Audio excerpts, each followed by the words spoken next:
Welcome to the first day of my 4 tips for becoming a more successful, more impactful leader in your business.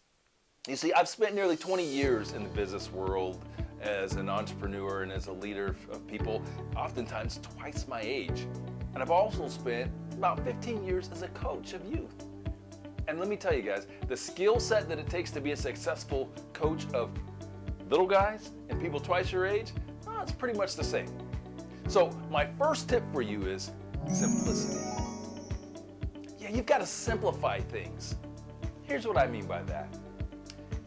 You have to put people in the right position for them to be as successful as they can possibly be. If I've got a kid on my basketball team who, hey, they can't dribble very well, but they're super aggressive, you know what? I'm going to put that kid in a place to where I can take advantage of their aggressiveness and they can contribute to the team, but where they're not hurting us by having to control the ball more. So here's how that applies to you in your business as a leader. Are you taking time to really understand what your teammates do well? See, as leaders, it's our job to not just make people conform to a certain mold that we think they should conform to. It's our job to analyze them and understand what it is that they do great and what they don't do well. That's equally as important.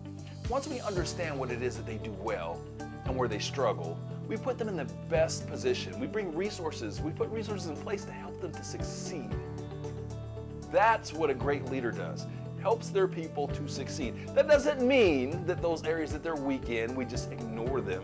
And we work to help them become stronger in those. But see, when we take those weaknesses and we put those weaknesses to the forefront and ask someone who's weak at this, ask that kid that's weak at dribbling to be our ball handler, to be our point guard, well, that's going to be problematic for the team, and it's not going to put that kid in the best position for them to be successful and for them to help the team to win.